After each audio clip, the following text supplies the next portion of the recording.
Ya, bismillahirrahmanirrahim. Kita mulai ya, Dek ya.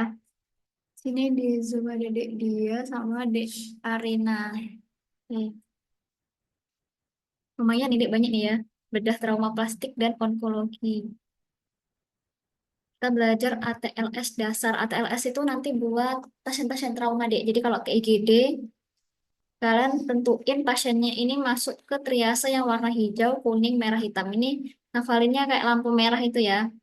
Merah, kuning, hijau. Terus dibalik berarti hijau, kuning, merah, hitam. Hitam berarti pasiennya udah meninggal. Kalau hijau berarti pasien IGD yang pengobatannya itu dapat ditunda kurang lebih 24 jam. Jadi lukanya masih ringan. Terus hemodinamiknya stabil. Hemodinamik stabil itu berarti kayak tekanan darah stabil. TTV-nya ya, Dek, ya. Nadinya, terus akralnya hangat, kering, merah. Terus tapi kalau kuning itu berarti pengobatannya dapat ditunda kurang dari 1 jam. Lukanya berat, hemodinamiknya juga masih stabil. Kalau merah, pengobatannya tidak dapat ditunda atau dalam 15 menit tanpa pertolongan pasiennya bisa meninggal. Luka berat, hemodinamiknya tidak stabil. Terus hitam, pasiennya meninggal. Ini nanti pas kalian ke IGD ya. Jadi urutan penanganannya merah dulu, baru kuning, hijau, baru hitam. Kenapa kok hitamnya terakhir? Karena pasiennya udah meninggal. Tuh ya, Dek ya. Ini adalah ATLS, jadi ada primary survey sama secondary survey. Terkait primary survey, ada A, B, C, D, E, D. Ini kalau di soal itu biasanya kan ditanyain, apa tata laksana awal? Kalau awal banget ya Dek, ya itu berarti adalah primary survey. Kalau apa tata laksana yang tepat itu berarti yang sesuai sama penyakitnya gitu. Kalau awal itu berarti ini di ATLS dulu. Karena awal itu benar-benar awal pertama kali pasiennya itu datang, apa yang harus kita lakuin yaitu primary survey, memberikan airway. Airway itu kita head pill, chin lift, dan jaw thrust. Dilihat pasiennya ada 3 suara tambahan ya. Ada gargling kah? Gargling itu berarti ada cairan, berarti kita suction. Jadi dimasukin ya Dek ya ke mulutnya itu. Terus kita sedot ya Dek ya. Gini disedot biar cairannya keluar. Terus snoring. Snoring itu lidahnya jatuh. Jatuh menutupi oropharyngeal airway. Jadi kita pakai bantuan namanya itu OPA. OPA itu oropharyngeal airway. Jadi biar lidahnya itu nggak jatuh deh. Karena kalau jatuh kan nutupin faring ya. Hmm. Jadi pakai ini. Kalau stridor itu penyempitan jalan nafas. Makanya ini sesuai etiologinya kita evakuasi. Jika fraktur servikal nanti ditandai oleh jejas di daerah klavikula sini ke atas, makanya kita lakukan jaw thrust dan polar neck ini. Oh ini jaw, nah ini yang jaw thrust ya. Ini jaw thrust. Nih. Jadi airway kita bebaskan jalan nafas dulu, dibebaskan jalan nafasnya.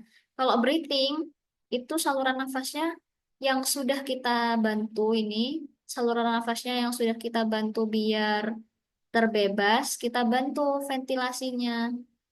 Look, listen, and feel. Tidak ada atau spontan lemah, kita pakai ETT, Dek. Jadi ini intubasi ya, kayak yang dilakuin sama dokter Ainul waktu kakak ya, Dek ya. Hmm. Kalau nafasnya spontan cepat, bisa kita kasih oksigenasi biar tambah lancar. Terus masuk ke C. C itu sirkulasi, sirkulasi berarti itu terkait cairannya. Pasiennya berarti dipasang infus, kalian kasih cairan, cairannya tergantung. Kalau hemodinamik stabil, kalian pakai rumus holiday segar, yaitu 1.500 ditambah berat badan dikurangi 20 kali 20. Kalau hemodinamiknya tidak stabil, berarti itu tanda pre-shock, mau shock ya. Berarti pakai cairan namanya kristaloid dengan dosis ini. Boleh 10 sampai 20 mili per kilogram berat badan per jam, boleh yang 20 mili per kilogram berat badan per 15 sampai 30 menit. Ada sih yang ini deh non farmako kayak dibebat, tekan, jahit luka, klaim pembuluh darah. Yang ini kalau pasien-pasien yang habis kecelakaan gitu, ada patah tulang, ada pembuluh darah yang robek, kita ini pakai farmakonya injeksi asam traneksamat ini untuk menghentikan perdarahan sama vitamin K ya. Karena kan vitamin K itu fungsinya untuk mempercepat koagulasi pembuluh darah ya, Dek, ya. Ini kalau perdarahannya aktif urutannya 213. Kalau perdarahan tidak aktif urutannya 123. Terus D, disability. Disability itu terkait GCS, EVM ya. Ini udah bisa semua ya, Dek ya kalau GCS ya. Jadi pasiennya harus dilihat satu-satu. Kalau matanya udah terbuka spontan, halo. Terbuka spontan berarti 4 ya. Kalau rangsang suara 3, rangsang nyeri 2, tidak terbuka 1. Kalau verbal 5, orientasinya baik. WTO ini waktu tempat orang, orientasi terganggu, komunikasi positif ya. Nggak nyambung berarti 3, mengerang itu 2, nggak ada respon 1. Motorik ikutin perintah 6. 5 ini kita kasih nyeri ya, Dek ya. Dia melokalisasi itu diginiin ya. Kalau 4 berarti menghindari, 3 dia fleksi, 2 ekstensi, 1 nggak ada respon. Kalau misal ada luka pada matanya, kita tulisnya X deh. Kalau kita suaranya nggak bisa atau afasia, nggak bisa bicara, kita X juga. Kalau ada amputasi, kita X juga. Jadi nulisnya gini. Cara penilaian lainnya selain GCS itu ada AVPU. AVPU itu ada A. A ini berarti dia sadar deh, berarti bisa. Kalau V ini kita harus panggil-panggil dia baru sadar. Kalau pain ini kita cubit dia baru sadar. Kalau U dia nggak ada respon sama sekali. Terakhir ada explore. Exposure ini eksplorasi trauma lain deh kayak leg roll dan mencegah hipotermia. Jadi kita cari-cari ya luka-luka yang mana nih ada jejas di mana lagi gitu. Itu sekarang masuk ke trauma kepala. Ini emang yang sering membahayakan itu trauma kepala ya. Apalagi ada tanda peningkatan TIK plus riwayat trauma. Cedera kepala itu kalau dari GCS-nya ya, Dek ya. Ini kadang juga keluar di soal. Jadi kalau GCS-nya 3 sampai 8 itu berarti cedera kepala berat, CKB. Kalau 9 sampai 12 itu CKS, cedera kepala sedang. Kalau GCS 13 sampai 15 itu cedera kepala ringan. Terus kita lakuin CT scan atas indikasi nyeri kepala, muntah, usia lebih dari 60 tahun. Di sini di CT scan deh, biar kita tahu apakah ada. Berdasarkan CT scan non kontras, kalau normal berarti nggak ada kelainan otak. Kemungkinan pasiennya itu komusius cerebri atau gagar otak aja. Makanya kan orang-orang ngomong gagar otak gitu. Yaitu gambaran CT scan-nya normal, tapi nggak ada kelainan otak, tapi dia ada trauma kepala gitu. Dia habis jatuh gitu ya dia. Plus penurunan kesadaran kurang dari 10 menit. Kalau misal CT scan-nya ada gambaran ini, abnormal namanya itu salt and pepper appearance dan kelainan otak berarti itu masuk kontusio cerebri memar otak plus ditandai penurunan kesadaran lebih dari 10 menit. Nah, kalian nih harus hafal ini adik ya. Jadi kalau peningkatan TIK terus trauma, peningkatan TIK itu ada 3, yaitu nyeri kepala, penurunan kesadaran, sama muntah proyektil. Ini tambahan aja nih dek, defisiensi neurologis. Tapi 3 ya trias ya. Trias TIK itu adalah nyeri kepala, terus penurunan kesadaran, sama muntah proyektil. Sekarang kita masuk ke sini. Ini paling sering ya ditanyain ya dek ya. Contoh di soal itu ada pasien penurunan kesadaran, terus tiba-tiba dia sadar deh. Tiba-tiba sadar, tapi pas di rumah sakit ternyata tidak sadar lagi. Itu berarti namanya ini ya, lucid interval. Jadi ada fase sadarnya di tengah-tengah tidak sadar deh. Ini khas banget punyanya EDH ya, epidural hemorrhagic. Etiologinya karena ruptur arteri menia media. Jadi pasiennya nggak sadar, di tengah-tengah dia sadar, terus nggak sadar lagi deh. Itu berarti lucid interval. Hasil CT scan-nya bentuknya lesi hyperdense. Karena lesi hyperdense itu bentuknya cembung. Ini kayak gini ya, ini cembung. Ini dia cembung. Bedakan sama yang SDH, dia cekung. Kalau cekung, itu berarti biconcave. Yang ini biconvex. Hyperdense itu berarti warnanya putih ya, Dik ya. Kalau hypodense warnanya hitam. Jadi ini putih, hyperdense, biconvex atau cembung atau lentikuler. Kalau yang ini biconcave, cekung atau sabit atau seperti setengah bulan atau seperti sosis atau seperti pisang. Kalau SAH itu kasnya adalah meningeal sign positif ya di pemeriksaan neurologi. Yang meningeal sign ini dia positif ada nyeri ya kalau dia disuruh yang gini ya, Dik, ya. Ya. Meningeal sign itu pasiennya disuruh tidur terus kalian tempelin dagunya ini ke sini ya. Ini nanti pasiennya akan nyeri itu berarti meningeal sign-nya positif. Thunderclap headache ini dia pusingnya sangat pusing. Terus dari hasil CT scan, bentuknya ini stelata di lesi hiperdens stelata. Jadi bentuknya seperti bintang.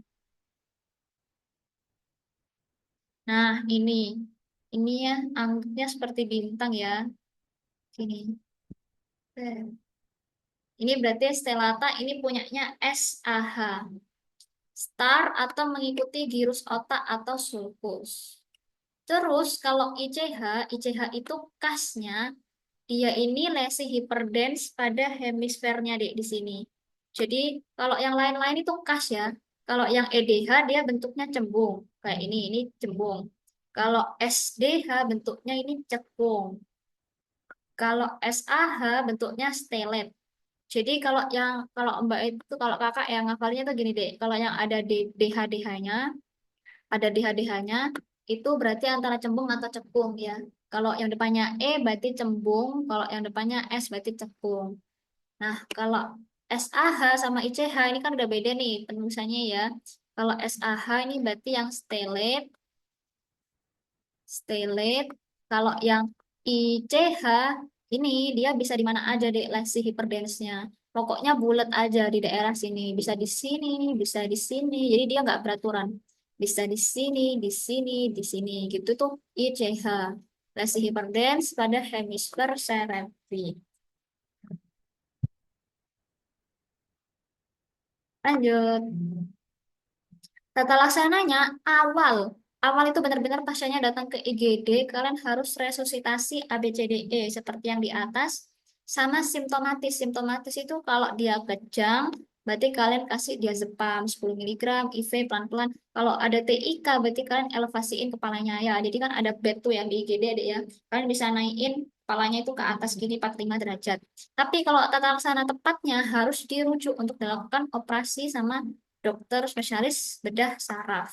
Sama dikasih manitol 20%, 0,25 sampai 1 gram selama 30 menit.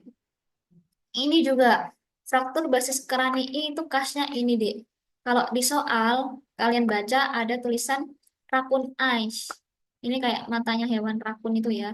Ini udah kas itu jawabannya fraktur basis kranii. Kalau di soal tuh soalnya menekankan ini rakun eye. Lain-lainnya mungkin otoring, jadi telinganya itu terganggu deh. Atau battle sign. Battle sign itu kayak ada sign-nya di sini di belakangnya telinga, vertigo, dan penurunan kesadaran. Pemeriksaan penunjangnya awalnya CSF, halo sign positif, tepatnya fotonya submentovortex, ada garis fraktur pada basis krani, tapi gold standarnya CT scan. Ini basis kraniinya kita ya, tempurung kepalanya. Kalau ada fraktur ini sangat jelas kelihatan di sini ya, Dek ya. Ini garis fraktur ini atau ini. Nah, masuk ke latihan soal. Gambaran CT scan yang paling mungkin ditemukan pada pasien tersebut. Ada tuan ini penurunan kesadaran setelah terjatuh dari lantai 2. Pasien sempat mengeluhkan nyeri kepala hebat dan muntah sebanyak 2 kali. Berarti ini peningkatan TIK ya, Dek ya. Oke.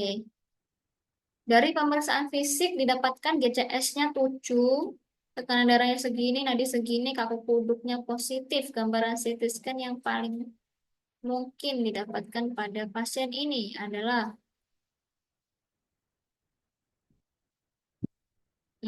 kata kuncinya kaku kuduk positif. Ini sama aja meningial sign-nya positif ya, Dek ya. Yang mana? Yang hyperdance. Oke, diagnosisnya dulu yang apa? SD. Oke, SAH, betul. Berarti yang SAH gambarnya apa, Dek? Bintang-bintang itu selatan atau situ saya masih bintang-bintang, betul. Ya, mengisi girus ya. Nah, berarti feeling the girus yang A. Oke, sip.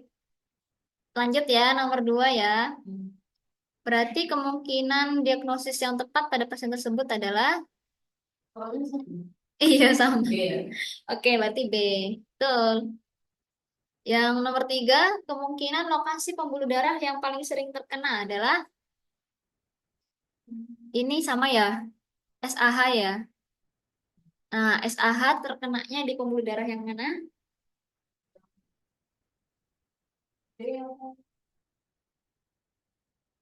Nah, ini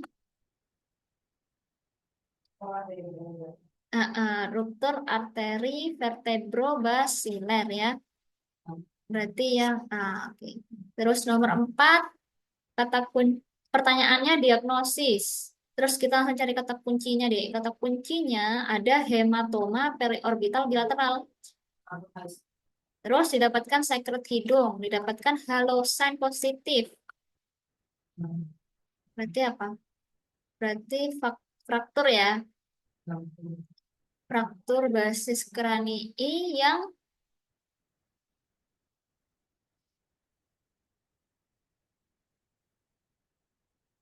yang anterior. Kenapa kok anterior? Karena di mat ya matanya ya Dek ya. Matanya jelas ada hematoma periorbital bilateral sama hidung ya Dek ya. Nah ini rhinore atau apa epistaksis itu mimisan ya.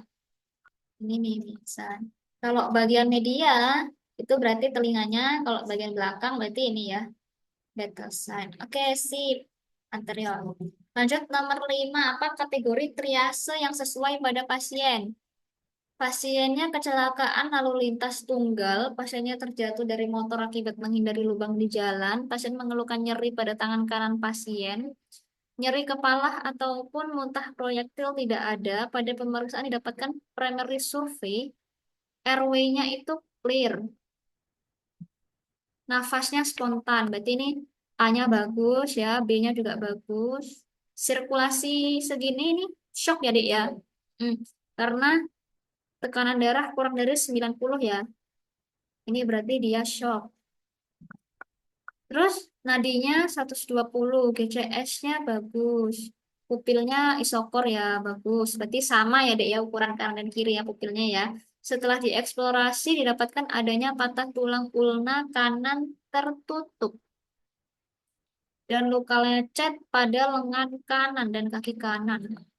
Berarti dia masuknya biru nggak ada ya. Kalau hitam meninggal berarti bukan ya, Dek ya. Nah, antara merah, kuning, hijau.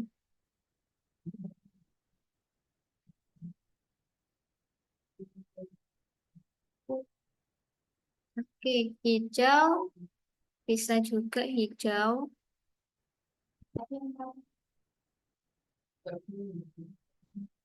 Iya, ini ada tanda shock ya.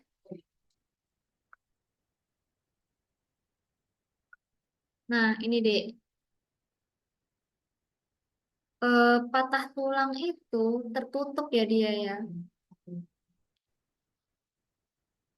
Nah, ini pasiennya udah ada tanda shock ya. Berarti hemodinamiknya tidak stabil ya. Jadi dia masuknya ke merah. Kalau hijau itu sebenarnya bisa bisa hijau kalau tekanan darahnya lebih dari 90. Iya, normal ya. Karena patah tulang itu nggak cepat meninggal pasiennya ya. Tapi kalau udah segini, kita merah. Apakah tindakan awal, berarti awal banget nih pasien datang, pasien dibawa oleh temannya ke IGD terdekat dalam kondisi tidak sadarkan diri. Menurut teman pasien, Tuan S baru saja mengalami KLL. Dari pemeriksaan primer survei didapatkan airway-nya tidak clear, terdapat darah keluar dari rongga mulut dan gargling, breathing-nya spontan, RR-nya 40, sirkulasinya 70 berpalpasi. Berarti ini shock juga. Nadia sekian, akralnya dingin, GCS-nya 111. Berarti ini pasiennya udah shock nih, Dek. Apakah tindakan awal yang sesuai pada pasien? RW-nya tidak clear. Berarti karena yang pertama kan A ya, Dek ya. A, B, C, D, E. Jadi yang benar-benar awal banget kita A-nya dulu nih. Sini A-nya tidak clear. Berarti A-nya kita harus lakuin. Mm-mm. Betul, head pill, chin lift. Kalau pola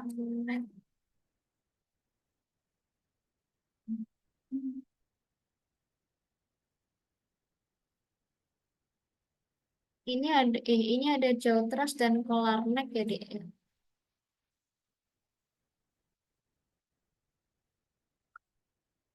Hmm.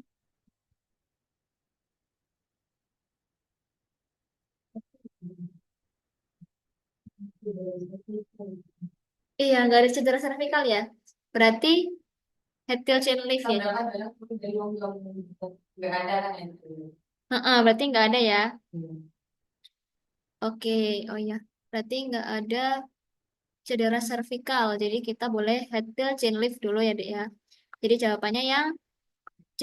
Oke. Kalau ada cedera servikal, baru jawabannya yang betul, jauh trust dan kolar.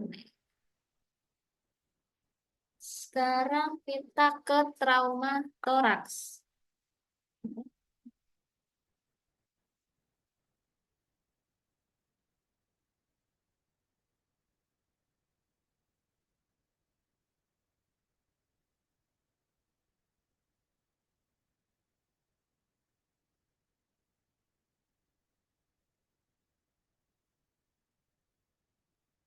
Trauma toraks ini juga banyak banget nih Dek, di IGD, Dek. Berarti kalian harus lakukan yang paling penting itu sebenarnya adalah perkusi ya, Dek ya. Kalau pemeriksaan toraks itu. Jadi kalau toraks ada IPA ya, inspeksi, palpasi, perkusi, auskultasi ya. Nah, yang paling bisa membedakan ini itu dari perkusinya. Kenapa, Dek? Kok harus cepat-cepat diperkusi? Karena kalau kita nunggu foto toraks itu lama banget ya. Jadi kita bisa pakai bantuan perkusi. Perkusi itu kalian dengerin kalau suaranya hipersonor, normalnya sonor kan ya? Normalnya harusnya sonor. Kalau hipersonor, kalian harus curiga pasiennya pneumotoraks. Jadi pneumotoraks itu kalau di foto ada hiperlusen, corakan avaskuler, pleural line, dan trakeanya itu terdorong ke sisi yang sehat. Jadi bisa ada deviasi trakea ya, Dek ya, atau tidak ada. Terus pleural line itu yang ini nih, garis ini. Terus ada corakan avaskuler. Jadi ada yang tidak tervaskularisasi nih, Dek ya, hitam-hitam ini. Dan hiperlusen itu yang hitam-hitam ini. Sesaknya tidak dipengaruhi oleh posisi. Ini pneumotoraks nih, Dek. Jadi yang ini nih terdorong oleh adanya udara. Terus jadi yang paru-paru yang sini tuh jadinya kolaps. Kalau semakin banyak udara yang masuk, maka yang ini tuh bisa kedorong ke yang sehat ya, Dek ya. Jadi ini trakeanya bisa terdorong ke samping sini. Jadi jawabannya bisa jadi ada pilihan terdorong ke sisi yang sehat ya, bukan ke yang sakit.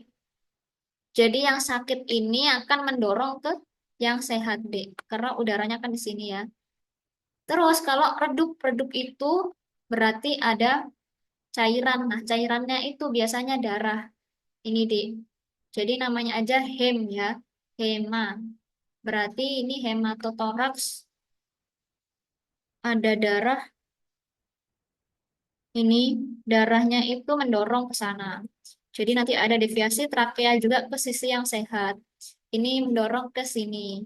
Ya, sesak nafasnya dipengaruhi oleh posisi. Jadi perbedaannya pneumo sama hemato dilihat dari posisinya.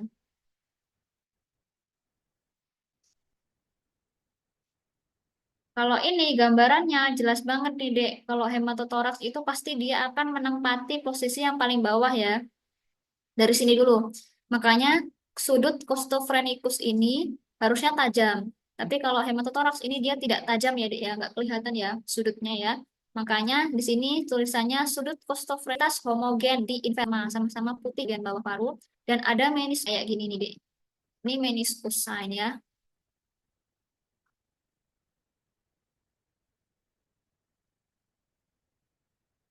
Nih, ini adalah meniscus sign. Dorong ke sisi yang sehat. Lanjut ke bawahnya. Ada tanda krepitasi dan nafasnya paradoksal. Ritme pernafasannya itu terbalik, Dek, kalau nafas paradoksal itu. Jadi normalnya kita kan inspirasi dadanya yang ngembang ya. Pas ekspirasi dadanya relaksasi, ngempis. Lah, tapi kalau ini tuh kebalikan, Dek. Inspirasinya malah mengempis, ekspirasinya malah mengembang. Ini masuk ke flail chest. Jadi kalian akan melihat gambaran ini rusuknya itu akan patah-patah gini. Dinamakan flail chest kalau garis frakturnya lebih dari dua segmen pada satu poste atau lebih dari tiga poste berturut-turut. Jadi potongannya itu ada dua deh. Yang sini sama yang pokoknya sebelahnya gini deh. Ada dua segmen ya. Ini sama ini patah ya. Itu. Tata laksana awal itu pasti resusitasi A, B, C, D, E karena IGD itu tempatnya resusitasi A, B, C, D, E dulu deh. Kalau pasiennya udah ABCDE selesai, baru kalau pneumotoraks tergantung klasifikasinya. Kalau yang tension kita plaster tiga sisi. Jadi maksudnya itu deh plaster gini ya. Terus tiga sisi ini di plaster ya satu, terus ini dua, terus ditumpuk lagi tiga gitu ya dek ya. Biar udaranya itu nggak masuk lagi. Ya, ini kan udaranya masuk tuh pneumotoraks. Kalau open berarti kita torakosintesis. Kalau close kita WSD. Jadi WSD itu kita tusuk ya dek ya terus disambungin sama alatnya. Kalau torakosintesis kita yang kayak chest tube itu loh ya. Waktu kakak kalian kan pasang ini ya dek pasang squid di dadanya pasien. Definitifnya sih memang paling bagus itu WSD atau chest tube dan harus dirujuk. Jadi selama naik ambulans yaitu kalian lakuin itu. Hematotoraks harus ABCDE, posisinya semivolvular, simptomatisnya harus difungsi pleura, harus diambil darahnya. Definitifnya WSD atau chest tube dan dirujuk. Kalau flail chest juga sama, resusitasi, simptomatisnya biar gak nyeri ya dek ya, dikasih analgetik yang narkotika, jadi yang lebih tinggi dosisnya. Soalnya ini sakit banget kan ya dek ya. Definitifnya kita pakai orif, orif itu dioperasi dek. Open reduction ya. Jadi dipasangin ini apa sih kalau orang operasi itu di pen ya. Ya, pasang pen. Jadi makanya disatuin nih di antara yang satu sama yang satu ini biar bisa nyambung lagi. Lanjut. Ini pembagian lebih jelasnya lagi. Kalau pneumotoraks yang open namanya aja open. Kita harus plester tiga sisi oleh karena trauma yang tajam. Kalau close trauma karena trauma yang tumpul. Kalau tension ini yang lebih berbahaya oleh karena trauma masif, jadi ada gangguan hemodinamik. Jadi contoh tekanan darahnya kurang dari 90 ya akralnya dingin, CRT-nya lebih dari 2 detik, ada peningkatan JVP, deviasi trakea, harus kalian needle dekompresi. Ini lokasinya sesuai kakak ya. Ada ini, kalau yang baru tuh sekarang di ICS 4 sampai 5 deh. Kalau yang dulu di sini ICS 2 sampai 3 ya. Tapi sekarang di sini 4 sampai 5. Tata laksananya semuanya WSD. Jadi kalau habis kalian tusuk, ini disambungin ke alat namanya WSD tuh.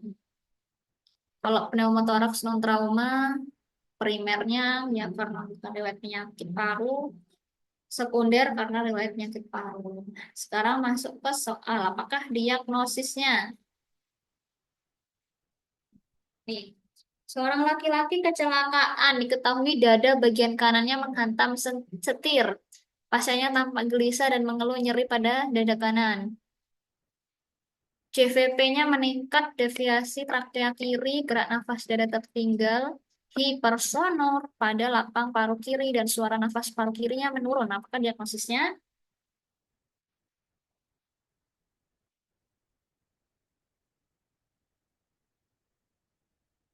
Yang apa nih? Ya betul. Tension pneumotoraks ya, karena ini ada ya, gejala-gejala ini khas banget. Nomor dua, apakah tindakan awal yang tepat pada kasus di atas? Ini soalnya sama.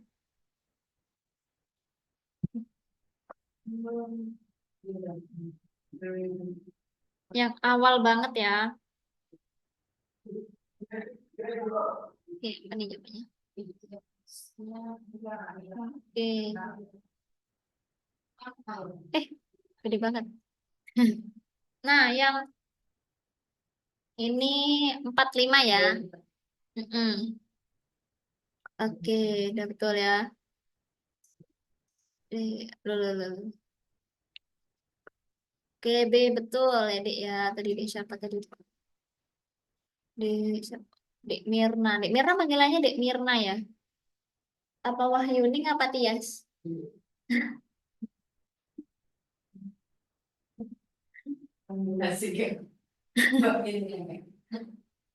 Oh, ini kan.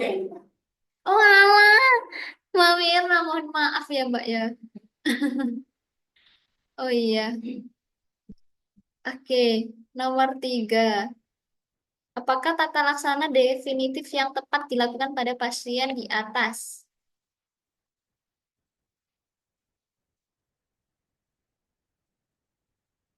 eh ini pasiennya perkusinya redup,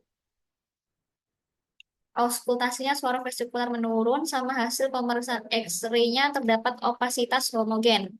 Berarti nih kalau perkusinya redup tandanya ada cairannya ya. Tata laksana definitif ya. WSD, water slit drainase, betul. Yang lainnya benar ya, jawab ini semua ya. Ini WSD, ini diagnosisnya apa nih pasiennya? Hematotorak.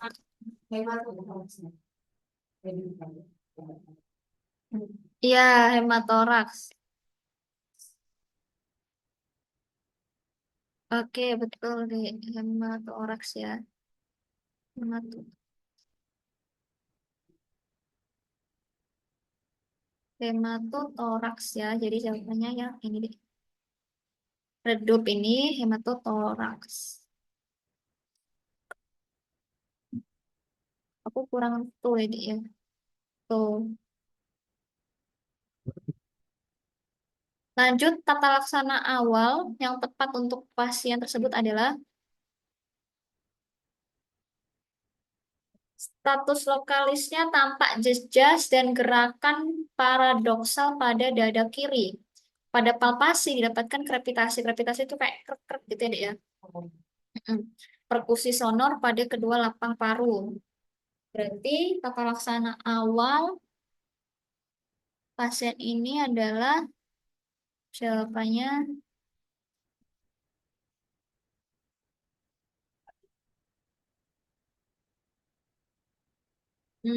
iya awal banget A B C D E. Ini diagnosisnya dulu nih apa nih? Flail chest ya. Resusitasi cairan.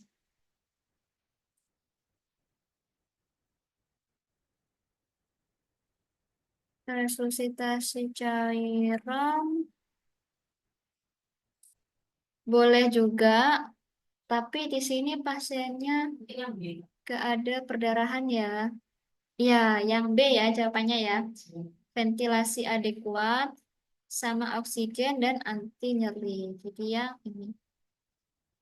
ini ya. Viral chest ini. Jadi kita resusitasi ABCDE sama kasih simptomatiknya analgetik narkotik. Oke, mantap. Lanjut ya. Ini bedah plastik sekarang. Bedah plastik itu ada fraktur tulang wajah, sumbing, sama luka bakar. Kalau fraktur tulang wajah, ini yang sering ditanyain klasifikasi Leuportnya. Level 1 kah atau level 2 kah atau level 3 kah ya? Kalau satu itu berarti dia masih di sini nih. Kalau dua itu dia udah melewati hidung. Jadi kalau satu itu hidungnya masih nggak ikut ya. Satu hidungnya masih nggak ikut, dua hidungnya itu ikut. Tapi matanya enggak. Yang ketiga ini sampai matanya juga.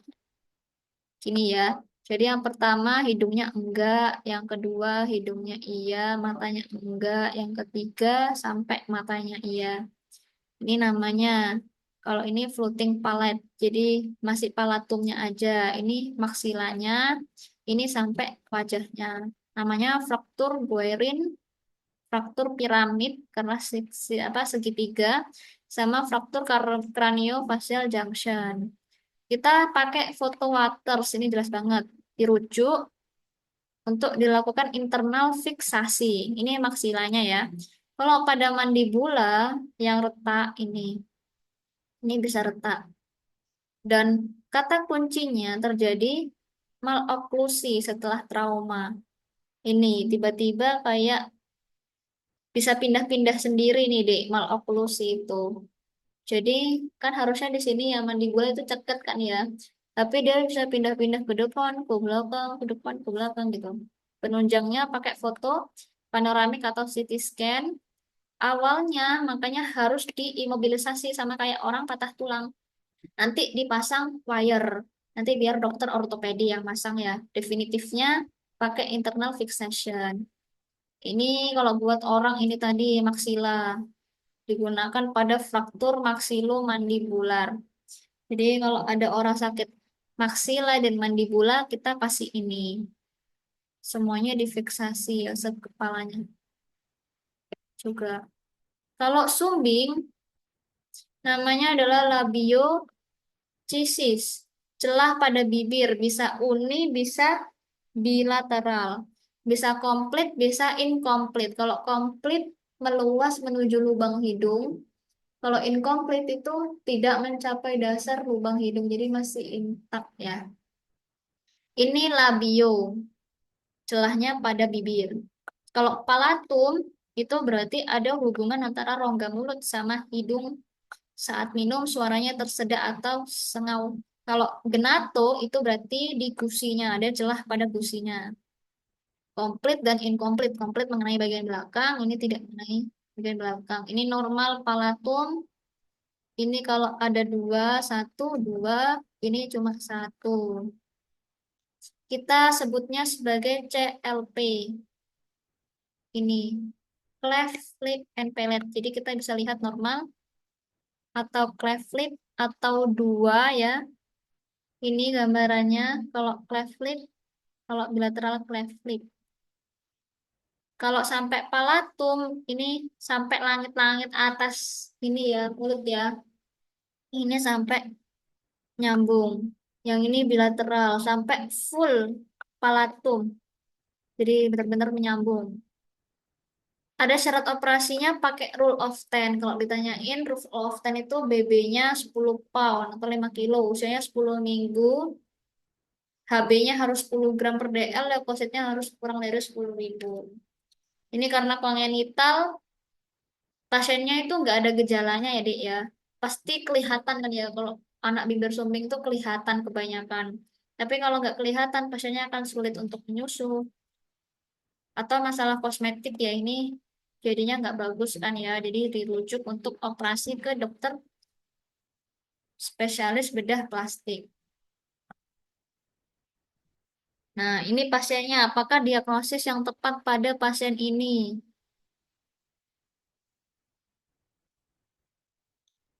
Pada pemeriksaan fisik tidak didapatkan kelainan pada wajah, bibir maupun hidung.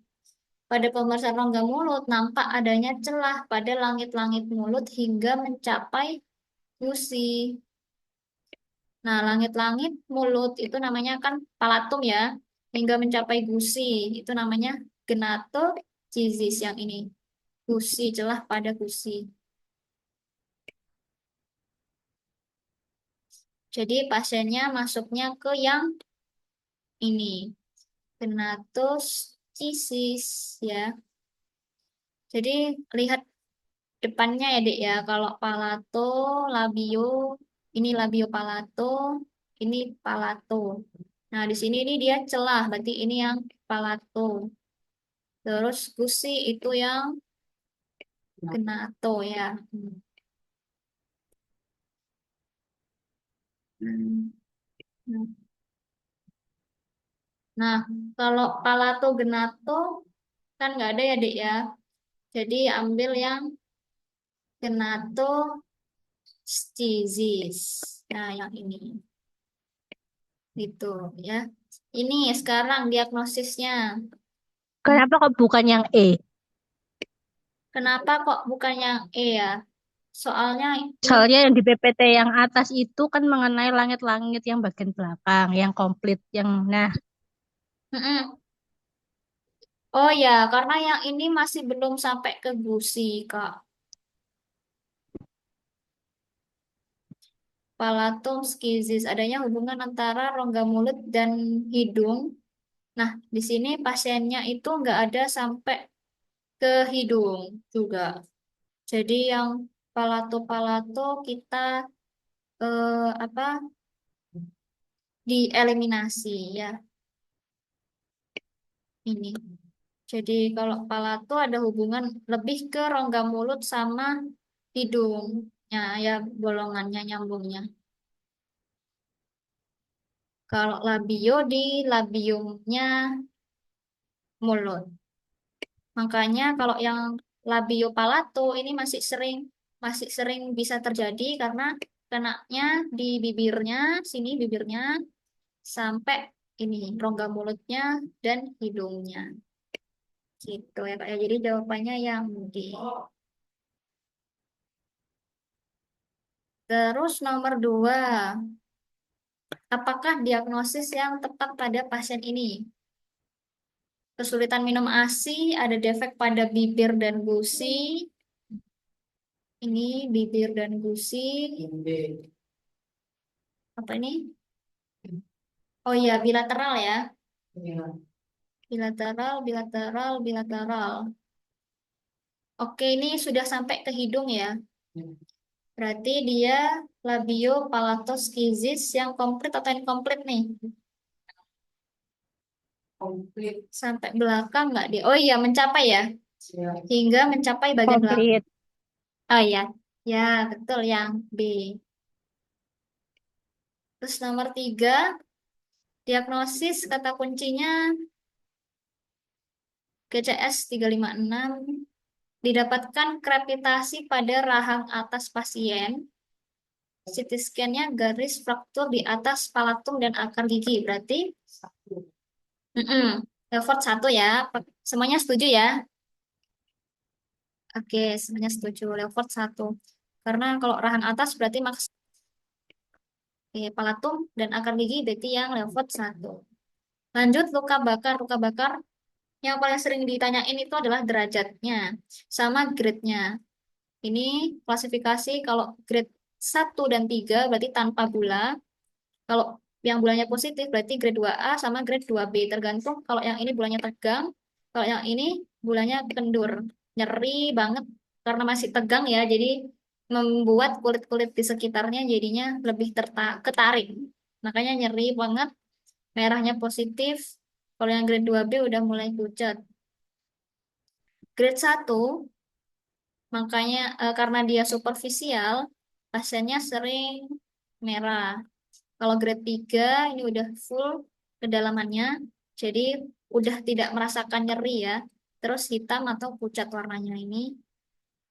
First degree, jadi dia cuma di daerah dermis. Kalau yang second degree ini ada bola-bolanya melenting-melenting, itu sampai ke epidermisnya. Kalau yang third degree full thickness ya, ini sangat dalam sampai subkutan tisu. Jadi warnanya sampai hitam atau pucat. Pasiennya udah nggak nyeri. Ada rule of nine. Ini dihafalin ya. 4,5, 4,5, 18, 4,5. Jadi ini maksudnya bagian depan wajah itu bagian bagian wajah itu 4,5, belakangnya itu 4,5. Terus ini depannya 4,5, belakangnya 4,5. Depan 4,5, 4,5. Jadi kalau dijumlah 9 ya, ini 9. Ini tangan-tangan ditambah 9, ini ditambah 9. Nah, kalau dada, dada itu 9 ditambah punggung. Dada itu gini batasnya. Jadi yang ini 9, ini 9. Dijumlah 18 ya. Kalau punggung ini 9, dijumlah 18. Kalau ini tungkai 9 depan, depan 9 belakangnya 9 9. Kalau kelamin 1%, totalnya ada 100%. Kalau ada luka bakar, berarti terapinya kita harus mengguyur dengan air mengalir, terus diresusitasi karena menyebabkan pasiennya dehidrasi ya. Pakai rumus Baxter. Rumus Baxter itu ini. Ringer laktat 4 cc per berat badan, dikali berat badan, dikali luasnya, luas luka bakar per 24 jam. Kalau anak, itu ada perbandingan 17 banding 3, rumusnya dia pakai 2 cc. Ininya sama, kali BB, kali luas-luas, kali luas luka bakar, ditambah kebutuhan cairannya dia berapa per 24 jam. Ini anak-anaknya. Kebutuhannya ya, kalau kurang dari 1 tahun, berat badan kali 100 cc, 1 sampai 3 tahun, berat badan kali 75, 3 sampai 5 tahun, berat badan kali 50. Dan pemberian cairannya dibagi dua, 50% 8 jam pertama, 50% 16 jam berikutnya. Terus farmakologi analgetik, antibiotik, atau obat apa anti tetanus ya, mungkin kan bisa menyebabkan bakteri masuk. Definitifnya operasi depridemen luka. Ini indikasi MRS. Luka bakar grade 2 lebih dari 10% atau pasiennya lansia. Terus grade 3 itu berapapun itu harus di MRS-kan. Terus area kritis kayak wajah, kemaluan, sama lengan harus di MRS-kan. Komplikasi bisa edema laring. Jadi laringnya itu bengkak. Nah, kalau laring itu bengkak, maka mengganggu jalan nafas ya. Kalau jalan nafasnya terganggu, maka ada tanda-tanda trauma inhalasi, bulu di wajahnya itu gosong, jelaga positif, dahak campur arang, suara sesak. Kita pasang intubasi. Nah, ini pemasangan ITP. Terus bisa ventricle fibrilasi, jadi VF ya, gangguan irama jantungnya oleh karena listrik, cirinya ada luka masuk terus luka keluar. Ini kalau kena listrik, riwayat kontak dengan listrik, palpitasi, heart rate-nya lebih dari 100, berarti kita pakai defibrillasi atau DC shock. Sekarang ke soal nomor 1, apakah pernyataan yang benar terkait kasus tersebut? Seorang bayi ke IGD setelah terkena air panas, didapatkan luka bakar di sebagian tubuhnya, didapatkan luka bakar derajat 2A sebesar 35%. Dokter sudah memberikan resusitasi cairan pada anak tersebut. Apakah pernyataan yang benar?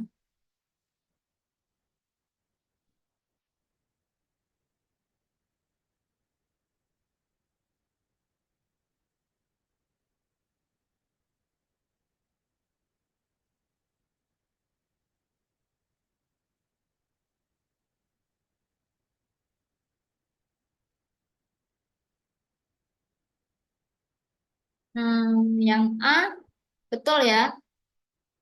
Perhitungan luas luka bakar menggunakan rule of nine. Tidak membutuhkan terapi resusitasi. Salah ya. Cairan koloid enggak juga, karena pakainya kristaloid. Luka bakar terjadi pada pasien mengenai otot dan tendon. 2A, enggak ya? Ya, belum. 2A itu enggak sampai sini otot dan tendon. Luka bakar 2A berwarna kehitaman. Ya, tidak ya, harusnya warna merah. Jadi jawabannya yang A. Nomor dua, derajat luka bakar yang dialami oleh pasien. Kata kuncinya, kemerahan disertai rasa nyeri. Pasien pulang berlibur dari pantai dan berjemur di siang hari tanpa menggunakan tabir surya. Lokalisnya didapatkan hiperemis dengan perabaan hangat. Apa nih? Kalau warnanya masih merah, terus masih ada nyeri, mm-mm, masih grade satu, betul. Berarti ini masih kena di epidermis ya. Nomor tiga, apa derajat luka bakar dan tata laksana dengan rumus Baxter yang sesuai? Berusia 35, seorang koki, keluhan nyeri hebat pada lengan dan dadanya setelah terkena api yang menyambar saat bekerja 1 jam yang lalu. Tanda-tanda vital normal, BB-nya 50, status lokalisnya tampak hiperemis, ada bula, seluruh lengan kanan dan dada. Berarti derajat lukanya yang mana sama rumus Baxternya apa tadi rumus Baxter? Kalau dewasa berarti 4 cc ya. Berarti 4 cc dikali ya dikali berat badannya 50 dikali luas luka bakarnya. Mana ini? Seluruh lengan kanan dan dada ya.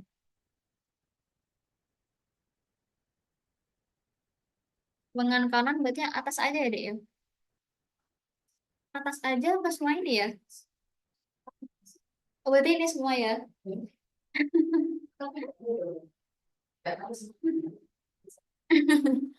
Coba ya. Dadanya itu depan belakang.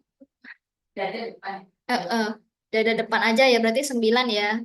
Kalau dada aja 9. Kalau seluruh lengan kanan berarti 18 ya. Heeh. Depan 9, belakang 9 ya. Dijumlahin 27%. Berarti ini berapa? 4 cc kali 50 kali 27. Apa nih? Oh, gak ada jawabannya. Oh iya, 5.400 dibagi 2. Mm-mm. 8 jam pertama. Ada. Oh, B. Ya, jadi untuk 8 jam pertama sama, nah ini 50% 8 jam pertama, 50% 16 jam berikutnya. Tapi betul untuk 24 jam ya, Dek ya. Mana tadi? Oke, jawabannya yang ini ya. Yang B. Ini 12 jam pertama bisa kita eliminasi. Eliminasi. Nomor 4, terapi awal. Pasiennya setelah mengalami luka bakar 1 jam yang lalu. Nah, tekanan darah 90 per 50 disertai akral dingin dan parestesia pada tangan kanan. Berarti dia nggak bisa merasain ya. Terdapat jelaga di lubang hidung dan sekutum pasien. Kulitnya merah dan melepuh. Leher bagian depan dan kedua lengan atas. Nah, ini dia edema laring. Betul. Berarti terapi awalnya pasiennya harus di jadi kita harus pemasangan ETT dulu karena ini airway ya. Airway A B C D E. Nah, ini yang airway. Kalau oksigen itu kalau airway-nya udah bebas ya. Kalau ini bebaskan airway dan tracheostomy. Ini tracheostomy.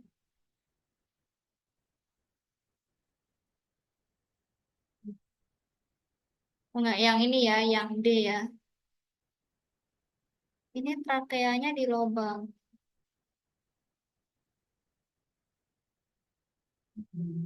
Oh ya, yang D ya, D ya. Oke, sekarang bedah onkologi ini terkait tumor-tumor. Perbedaan tumor jinak sama tumor ganas gitu ya. Yang paling sering banget ini juga tumor jinak pada payudara. Ada abses mamae, mastitis, galaktokel, fibrokistik mamae, FAM, sama tumor piloides. Yang paling sering yang FAM sama tumor piloides ini ya, gimana cara bedainnya.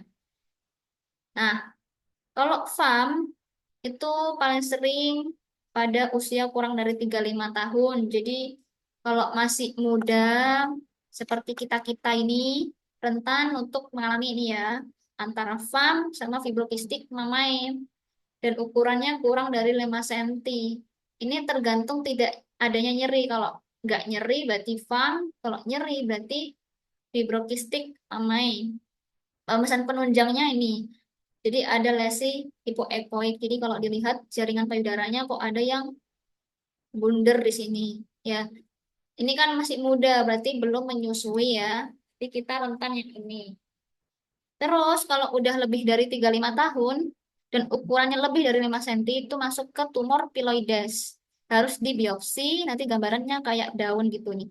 Leaf-like pattern. Apa ya, rantainya daun gitu. Ini.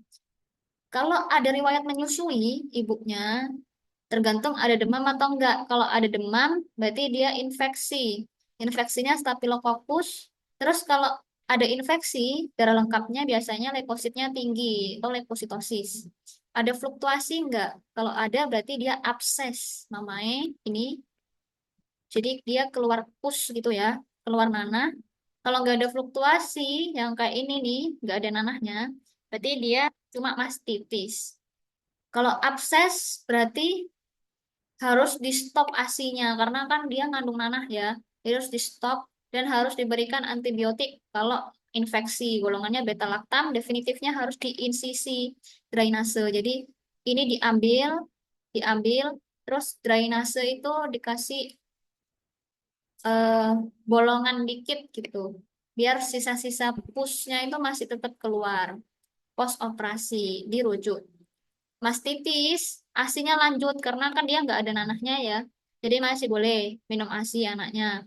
Harus dikasih antibiotik, dikompres hangat untuk meningkatkan ASINya, dikompres dingin untuk menurunkan inflamasinya.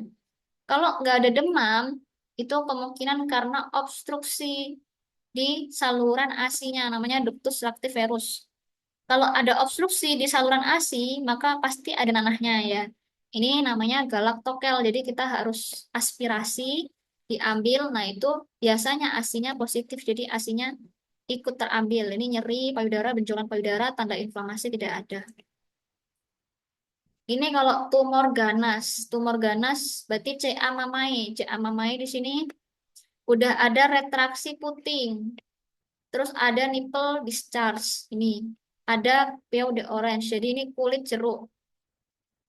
Ada tambahan alarm sign positif itu gejala-gejalanya CA kayak penurunan berat badan, keringat dingin malam hari gitu ya. Pembahasan penunjang ini khas banget jadi patokan kalau masih kurang dari 35 tahun kita bisa pakai USG. Tapi kalau lebih dari 35 tahun pakainya mamografi. Gold standarnya biopsi. Ini berbenjol-benjol ya kalau CA ya kasnya itu berbenjol-benjol tidak tegas lagi immobile konsistensinya padat keras etiologinya karena ini mutase gen BRCA sama riwayat keluarga CA mamai harus dirujuk untuk dilakukan operasi dan kemoterapi. Ini lanjut ke oh nggak ada soalnya. Oh nggak ada soal. Oh iya, nomor satu ada ya. Oh bukan ya dek ya, jadi satu ya. Oke ya sudah, kita ke tumor ganas tulang. Oke, sebelum break sholat maghrib dulu ya, kita ke tumor ganas tulang dulu. Di sini ada riwayat fraktur atau dikusuk-kusuk gitu ya. Kalau apa di kecelakaan ini ada riwayat fraktur bisa menjadi keganasan. Contohnya ini empat ini yang harus dihafalin itu hasil ininya ronsennya.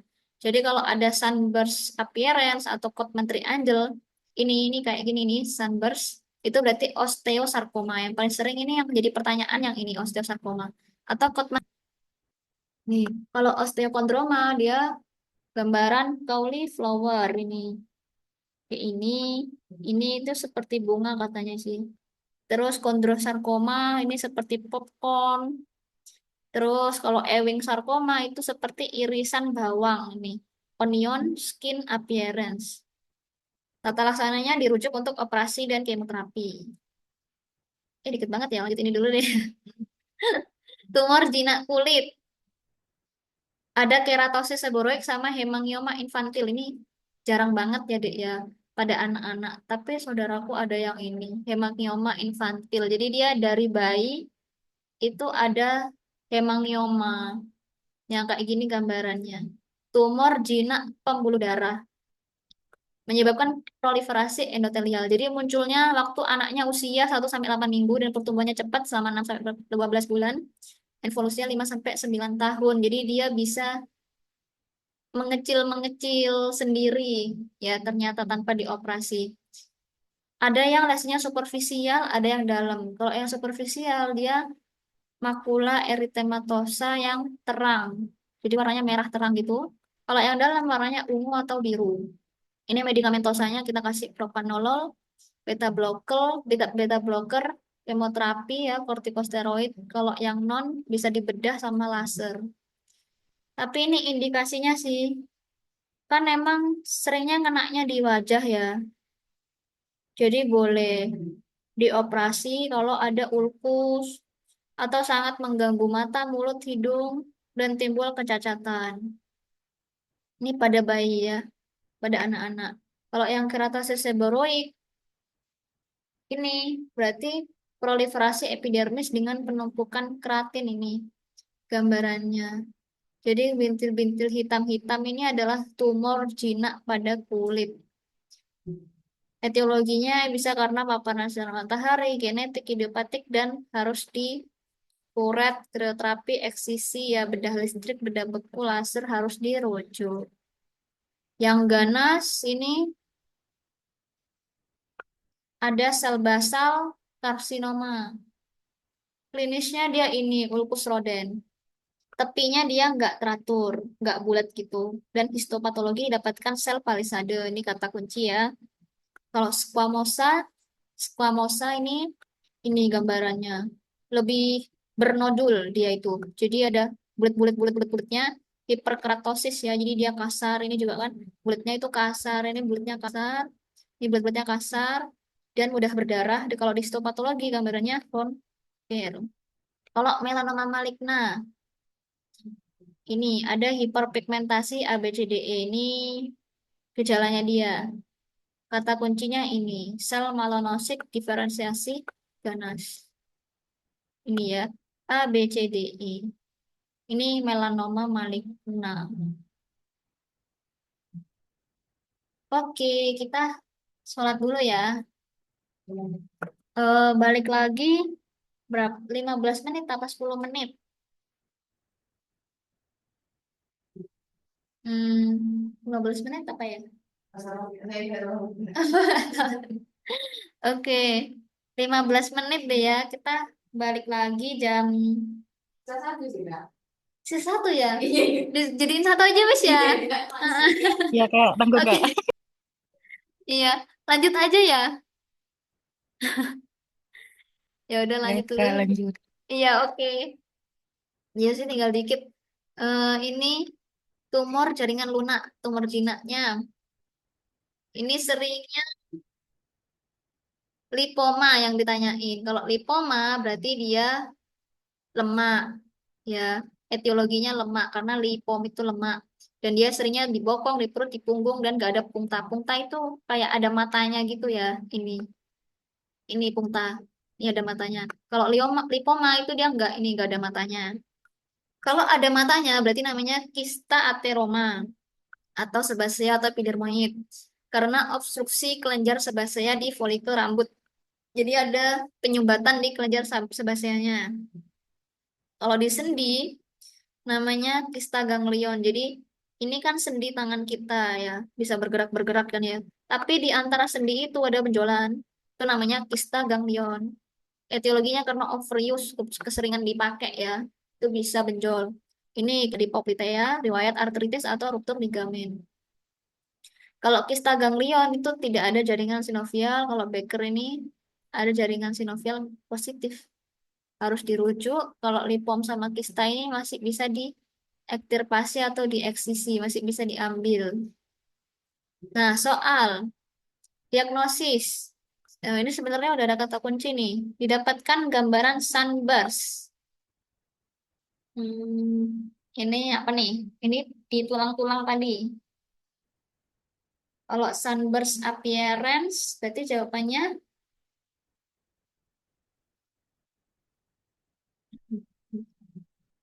os. Osteosarkoma. Iya, eh, betul ya, osteosarkoma ya. Hmm. Lanjut nomor 2. Diagnosis yang tepat. Kata kuncinya, ronsennya ada bone destruction dan osteolitik pada genus serta action.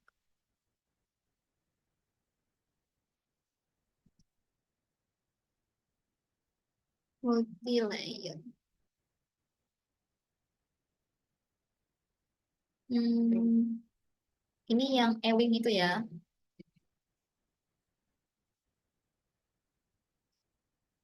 Ya, ini nggak ada penjelasannya lagi ya. Nah, ini kalau multi-layer itu maksudnya yang ini ya. Nah, ya. Ewing sarcoma ini onion skin appearance atau multi multi layer. Jadi jawabannya yang Ewing. Ewing sarcoma. B, oke. Lanjut, nomor 3. Didapatkan gambaran lesi seperti di bawah ini. Membesar, asimetris, makula plak berwarna coklat kehitaman dengan warna tidak rata, tapi irregular. Apa nih? Iya, melanoma maligna. Nah, yang ini ya, diameternya lebih dari 6 mm nggak tadi? Asimetris bener. Oh, iya, lebih ya. Iya, ini melanoma maligna ya.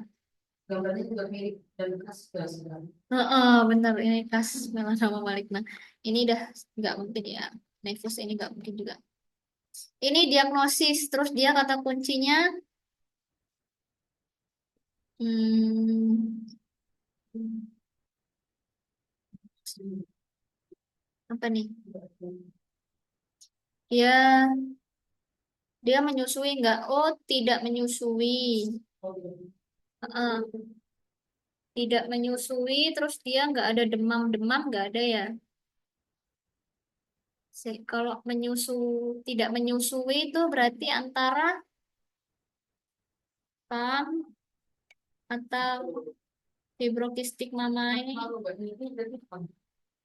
Ini dia nggak nyeri ya. Oh iya, tidak dapat ada nyeri berarti PAM. Oke, kalau fibrokistik mama ini ada nyeri. Oke, ini dia lagi nggak nyusu ya. Kalau menyusui berarti kita curiga ke mastitis ya. Mastitis, galaktokel juga. Lanjut, nomor 5. Diagnosis yang tepat. Ini khas banget nih, ada nyeri tekan retraksi puting. Mm-mm.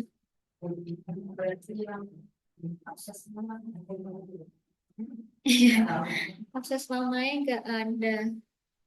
Dek, ini kok nggak ada yang ini ya? Oh, ini bukan yang ganas ya.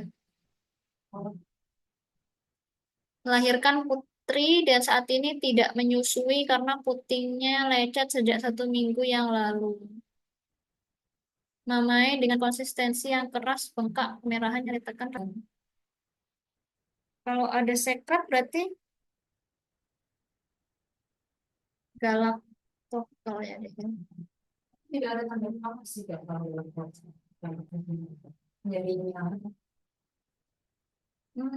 ada ya, nggak ada inflamasi ya. Oh, nyeri kemerahan, pegal tokel nggak ada inflamasi ya, Dek ya? Nggak ada ya jawabannya. Abses mamanya tadi juga nggak ada ya, Dek ya? Adanya mastitis.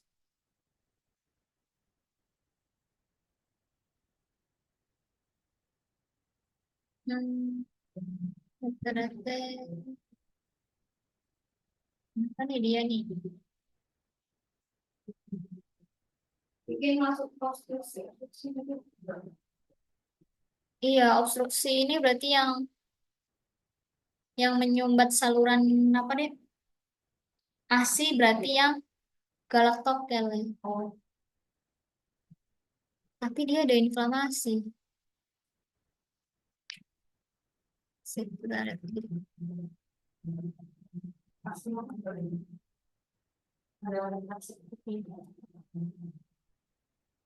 Mm-mm, kayak karsinoma deh ya. Tapi jawabannya ada tuh. Ah, nggak tahu. Iya. Nah, ini galaktokel ini obstruksi ductus lactiferus. Nggak ada ya? Ada kak. Iya, nggak ada.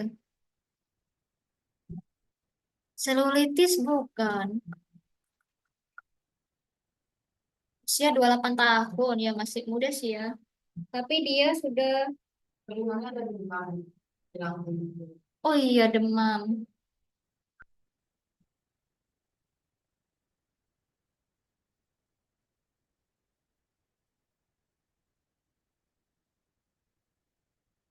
Sekret putih kemerahan.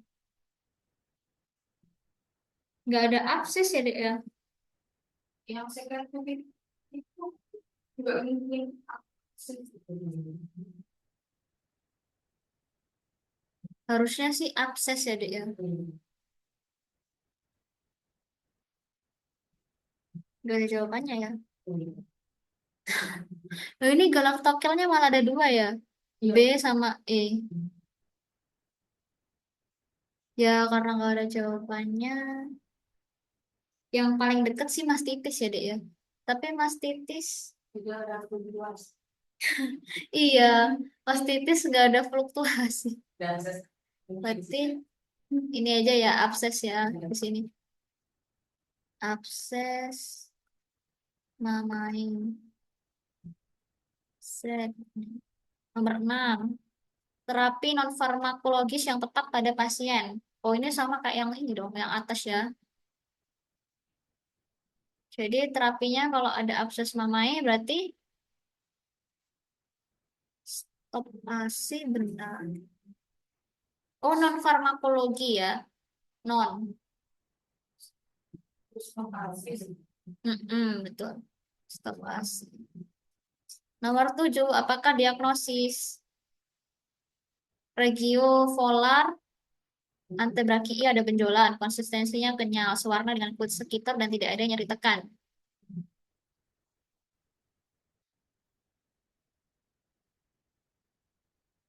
Ini kenyal, berarti dia lemak ya. Suara dengan, berarti kalau lemak apa? Eh, li? Oh, yang lipoma. Iya, heeh. Yang lipoma ya. Terus nomor 8, berarti dia tata laksananya diapain? Biar lepas. Apa sih nggak beda ekstirpasi sama eksisi? Nah, kalau ekstirpasi itu pakai ini apa ya? Pakai cas namanya ada sih deh. Kayak hmm, laser gitu. Tapi saya masih kayak eksisi ya. Eksisi kan mungkin yang manual. Iya, ya mungkin yang manual. Ini rujuk operatif juga. Autorisasi. Apa ya? Ekstirpasi ya. Tapi jawabannya ada eksisi atau ekstirpasi kan jadi ya di situ. Hmm, berarti ini aja deh ya. Eksisi ya. Ekstirpasi bisa juga. Eksisi. Sudah deh. Alhamdulillah. Alhamdulillah. Sampai sini ada yang mau ditanyain nggak? Dari teman-teman yang di Zoom, ada yang mau ditanyain? Belum ada, Kak. Oke. Nggak ada ya?